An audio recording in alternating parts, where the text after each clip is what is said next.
اللہ اکبر اللہ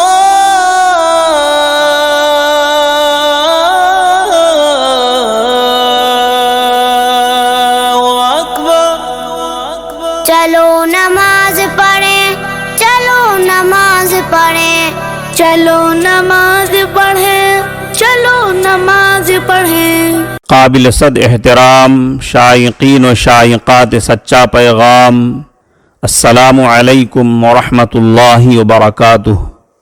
ابھی چند دن پہلے آپ حضرات کو معذوروں سے متعلق پاکی حاصل کرنے کے چند مسائل سے آگاہی دی گئی تھی کہ جو معذور اور بیمار لوگ پانی استعمال کر کے پاکی حاصل نہیں کر سکتے ہیں، یعنی عام صحت مندوں کی طرح پانی سے وضو نہیں کر سکتے ہیں، یا زیادہ بیمار اور کمزور ہو جانے کی وجہ سے خود وضو نہیں کر سکتے ہیں، ایسے معذورین کے چند مسائل بیان کیے گئے تھے۔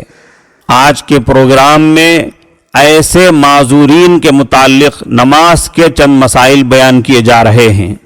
اس سلسلے میں سب سے پہلے یہ بات ذہن میں رکھیں کہ آدمی کتنا ہی سخت بیمار کیوں نہ ہو، جہاں تک ہو سکے نماز وقت پر ادا کرنا چاہیے۔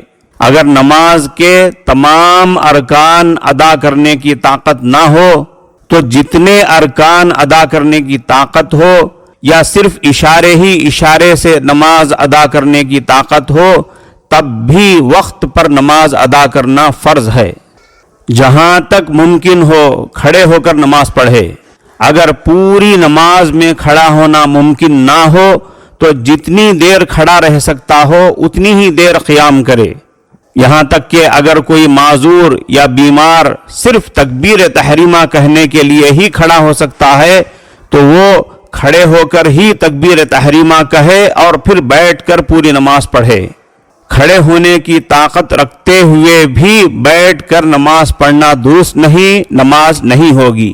اگر کوئی کھڑے ہو کر نماز پڑھنے سے بالکل معذور ہو، کھڑا نہ ہو سکتا ہو، یا کمزوری کی وجہ سے گر پڑنے کا اندیشہ ہو، یا کھڑے ہونے سے چکر آتا ہو، یا کھڑے ہونے کی وجہ سے ناقابل برداشت تکلیف ہوتی ہو، یا اگر کھڑا ہو بھی جائے تو رکوع اور سجدہ ادا کرنے کی طاقت نہ ہو، تو ایسی تمام صورتوں میں بیٹھ کر نماز پڑھنے کی گنجائش ہے۔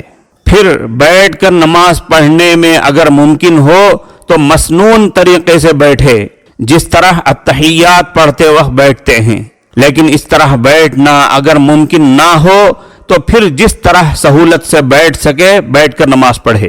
اگر رکوع اور سجدہ نہ کر سکتا ہو تو اشاروں سے رکوع اور سجدہ کرے۔ اشارے کے ذریعے رکوع اور سجدہ کرنے کے سلسلے میں بطور خاص یہ بات یاد رہے کہ آنکھوں سے، پلکوں اور بھووں سے اشارہ کرنا کافی نہیں ہے، سر سے اشارہ کرنے کا اعتبار ہے۔ رکوع کرنے کے لیے ہو یا سجدہ کرنے کے لیے سر جھکا کر سر سے اشارہ کرنا چاہیے۔ جب رکوع کرنے کا موقع آئے تو سر تھوڑا سا جھکا دے اور رکوع کی تسبیح پڑھے۔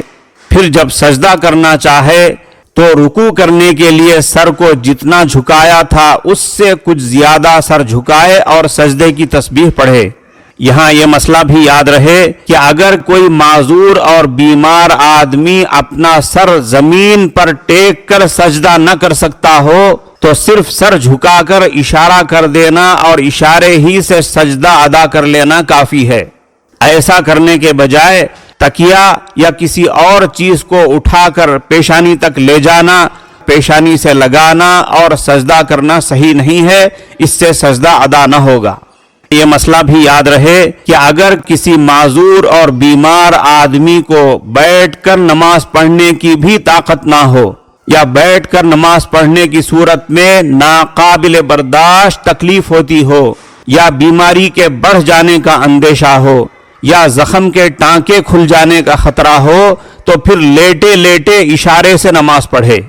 اور لیٹ کر نماز پڑھنے کی بہتر صورت یہ ہے کہ آدمی چت لیٹ کر قبلے کی طرف پیر کر لے، مگر پیروں کو پوری طرح قبلے کی طرف نہ پھیلا دے، بلکہ